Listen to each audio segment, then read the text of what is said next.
BRS కాంగ్రెస్లో విలీనమవుతుందా లేకపోతే బీజేపీలో విలీనమవుతుందా దానికి సంబంధించి మనతో మాట్లాడడానికి సీనియర్ రాజకీయ విశ్లేషకులు ఉన్నారు ప్రకాష్ గారు. అన్న ఏంటి అసలు బీఆర్ఎస్ దేంట్లో విలీనమవుతుంది? మొత్తం ముఖ్యమంత్రి కూడా నిన్న లేటెస్ట్గా ఒక ఢిల్లీలో స్టేట్మెంట్ చేశాడు. ఒకరికి కేంద్ర మంత్రి పదవి, ఒకరు గవర్నర్ అట, పదవులు కూడా పంపకాలు అయిపోయినాయని చెప్తున్నారు.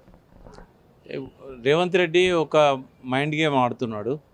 ఈ మైండ్ గేమ్ ఏంటంటే ఇట్లా మాటలు చెప్పినట్టయితే అంటే బీజేపీలో విలీనం అవుతుంది అని కనుక నమ్మించినట్టయితే ఒక ముఖ్యమంత్రి స్థాయి వ్యక్తి చెప్తున్నాడు కాబట్టి నమ్ముతారు అనే భ్రమలో ఉన్నాడు. ఈ టీఆర్ఎస్లో మిగిలిన ఎమ్మెల్యేలు కాంగ్రెస్ వైపు పోవట్లేదు. ఇప్పటివరకు ఓన్లీ 9 మందే పోయిన్లు. ఆ మిగిలిన వాళ్ళు పోవాలంటే ఏదో ఒకటి ఇట్లాంటిది వాళ్ళకు భయపెట్టాలి. ఇక బీజేపీలో కలుస్తుంది, మీరు వాళ్ళ నుండి ఏం చేస్తారు, మీరు నాతో రండి అని చెప్పి ఒక గాలం వేస్తున్నాడు రేవంత్ రెడ్డి. ఇది మైండ్ గేమ్. ఇది కేవలం వలసల్ని ప్రోత్సహించేందుకు ఎటువంటి కామెంట్ చేస్తున్నారు అనుకోవచ్చా? తన పరువు కాపాడుకోవడానికి పనిచేస్తున్నాడు. ఎందుకంటే అక్కడ పొంకనాలు కొట్టిండు ఢిల్లీలో. అందరిని నేను కలుపుకుంటున్నా, 26 మంది కలుస్తాన్లు, బీఆర్ఎస్ పార్టీ విలీనం అవుతుంది అని చెప్పి అక్కడ చెప్పుకున్నాడు. బీఆర్ఎస్ పార్టీ విలీనం అయితలేదు, ఏ ఎమ్మెల్యే వస్తలేడు. వచ్చిన ఎమ్మెల్యేలో ఒక్కరిద్దరు మళ్ళీ తిరుగుబాటు పట్టిండ్లు. ఇటువంటి పరిస్థితుల్లో లాస్ట్ రిసార్ట్గా గత్యంతరం లేక ఈ గేమ్ ఆడుతున్నాడు రేవంత్ రెడ్డి. ఇవాళ బీఆర్ఎస్ నాకు తెలిసినంత వరకు, నేను ఒక విశ్లేషకునిగా, ఇవాళ ఎదుగుతున్న పార్టీ బీఆర్ఎస్. ఎలక్షన్లలో పడిపోయింది వాస్తవం, కానీ ఎలక్షన్ల తర్వాత గ్రో అవుతున్న పార్టీ బీఆర్ఎస్. రేపు ఫ్యూచర్ బీఆర్ఎస్కి ఉంటుంది. బీఆర్ఎస్ ఎందులో కలవాలి? ఎవరన్నా చెప్పిందా బీఆర్ఎస్ను విలీనం చేస్తామని? అటువంటి పరిస్థితే లేదు కదా. బీఆర్ఎస్ ఇప్పటికీ బిగ్గెస్ట్ రాజకీయ పార్టీ. తెలంగాణలో కేసీఆర్కు ఉన్న చార్మియాల రేవంత్ రెడ్డికి లేదు, ఉత్తమ్ కుమార్ రెడ్డికి లేదు, లేదా బీజేపీ సంజయ్ కూడా లేదు. ఇలా ఇప్పటికీ కేసీఆరే తెలంగాణలో హీరో. ఎలక్షన్లో ఓడిపోయినంత మాత్రాన ఆయన ప్రభ తగ్గుద్దా? ఆయన చేసిన మంచి పనులు వెలువెలబోతాయా? ఇవాళ ఆ నీళ్లతోనే కదా పంటలు పండించుకుంటున్నాం. రేవంత్ రెడ్డి అనేది ఏంటంటే, నేను ఎన్నిసార్లు ఆరోపణ చేస్తుంటే కనీసం ఆ పార్టీ నుంచి సరైన రావట్లేదు అని చెప్పి వాళ్ళు కనీసం క్లారిటీ కూడా ఇస్తలేరు పార్టీ విలీనంకి సంబంధించి. సో నేను చెప్పేది నిజమని చెప్పేసి నేను చిట్ చాట్లో కూడా చెప్పడం జరిగింది. అంటే నేను అనేది ఏంటంటే, వివరణ ఇవ్వాల్సిన వాడికి ఇస్తారు, ఎవరు నమ్మని వాటిని ఆయన చెప్తే వివరణ ఇవ్వాల్సిన అవసరం ఏమున్నది? ప్రజలకు తెలుసు కదా బీఆర్ఎస్ ఎందులో విలీనం కాదు. ఇది ఇప్పటికే మళ్ళొకసారి తెలంగాణను బానిసత్వంలోకి నెట్టిండు రేవంత్ రెడ్డి. స్వతంత్రంగా ఇక్కడ అభ్యర్థిని రాజ్యసభకు పంపే సత్తా లేదు, చాత కాదు.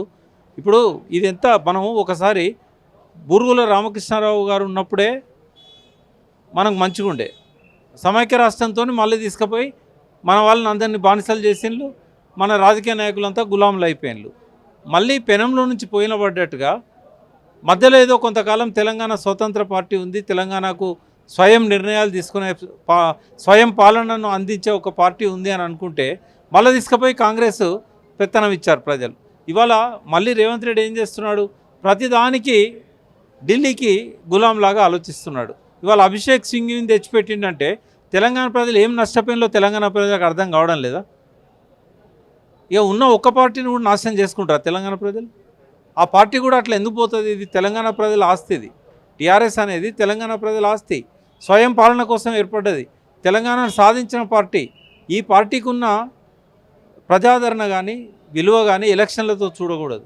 సరే, ఎలక్షన్ల టైంలో అనేక కారణాలు ఉంటాయి ఓడిపోవడానికి, కానీ కేసీఆర్ గారు విలువ తగ్గలేదు. డెఫినెట్గా మళ్ళీ టీఆర్ఎస్ అధికారంలోకి వస్తే ఎప్పటికైనా అది ఏ పార్టీలో విలీనం కాదు. రేవంత్ రెడ్డి లాంటి వాళ్ళు పసలేని మాటలు మాట్లాడితే జవాబు ఇవ్వాల్సిన అవసరం కూడా వాళ్ళకి లేదు. కాబట్టి ఒక విశ్లేషకునిగా టీఆర్ఎస్ ఇట్లాగే ఉంటుందని నేను ఎక్స్పెక్ట్ చేస్తున్నా, ఉండాలని కోరుకుంటున్నా. ఇవాళ అభిషేక్ సింఘ్వి ఒక రాజ్యసభ సీటు పోగొట్టుకున్నాం. మనకున్నాయి 7 సీట్లు. 7 సీట్లలో ఒక ఢిల్లీ అతనికి మనం పెత్తనం ఇస్తే రేపటి రోజు వచ్చే సీట్లను కూడా వాళ్ళకే కట్టబెడతాడు. అంటే ఒక స్వతంత్ర నిర్ణయం తీసుకునే శక్తి లేని ముఖ్యమంత్రిని మనం పెట్టుకున్నాం ఇవాళ.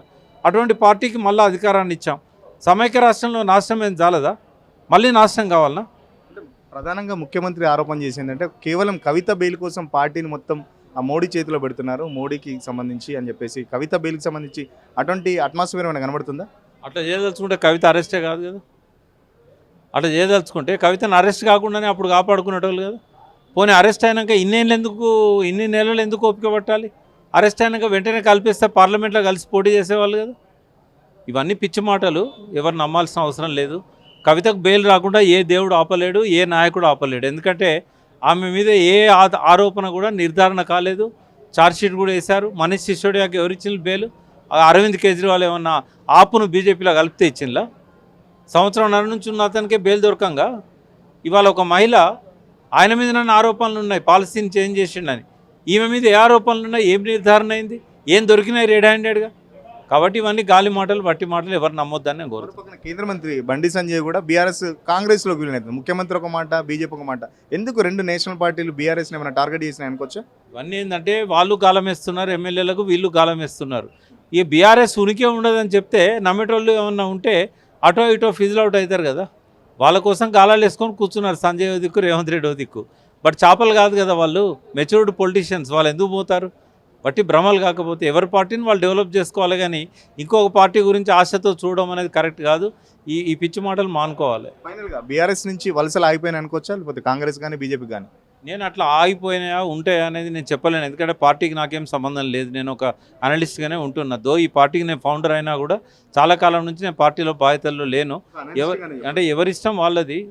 వాళ్ళకి ఏదైనా ఇబ్బందులు పెడితే వాళ్ళు పోతారు కావచ్చు. ఇప్పుడు ఇంతకుముందు పోయిన వాళ్ళు స్వతంత్రంగా ఆలోచించిపోయినలా, వాళ్ళు ఏమైనా ఇష్టపూర్వకంగా పోయినలా? పోచారం కానీ ఎమ్మెల్యే సంజయ్ కానీ వీళ్ళంతా ఇష్టపూర్వకంగా పోయినలా? మైపాల్ రెడ్డిని అడగండి, ఎంత పెనాల్టీ వేసింది ఆయన మీద, ఎంతమంది మీద ఈడీ దాడులు చేస్తామని బెదిరిస్తున్నారు బీజేపీ వాళ్ళు. ఈ బెదిరింపుల వల్ల, బిల్లులు ఆపడం వల్ల, ప్రలోభాలకు గురి చేయడం వల్ల వాళ్ళు లాక్కుంటున్నారు. అట్లా పోతే పోతారు కావచ్చు ఎవరైనా ఒకరిద్దరు, కానీ బీఆర్ఎస్ పార్టీ ఉంటుంది, ఉండాలి అని కోరుకుంటున్నారు. కేవలం బెదిరింపుల వల్లే ఎమ్మెల్యేలు కూడా పక్క పార్టీల వైపు చూస్తున్నారు. వాళ్ళకు ఇష్టపూర్వకంగా మాత్రం కాంగ్రెస్లో కానీ బీజేపీలో కానీ జాయిన్ అయ్యే పరిస్థితి లేదని చెప్పేసి మరోపక్క రేవంత్ రెడ్డి ఢిల్లీలో తన మాట నిలబెట్టుకోవడానికంటే ఇప్పటికే ఢిల్లీలో బీఆర్ఎస్ పార్టీ నుంచి 26 మంది ఎమ్మెల్యేలు వస్తారు, నేను మొత్తం బీఆర్ఎస్ పార్టీని ఇక్కడ లేకుండా చేస్తాన మాట ప్రకారం అతను ఈ మాటలన్నీ మాట్లాడుతున్నాడు తప్ప బీఆర్ఎస్ ఎట్టి పరిస్థితుల్లో బీజేపీలో కానీ కాంగ్రెస్లో కానీ విలీనం కాదు. బీఆర్ఎస్ మాత్రమే తెలంగాణకు శ్రీరామ రక్ష అని చెప్పేసి చెప్తున్న పరిస్థితి. కెమెరా పర్సన్ రాజుతో సురేష్, సిగ్నల్ టీవీ, హైదరాబాద్.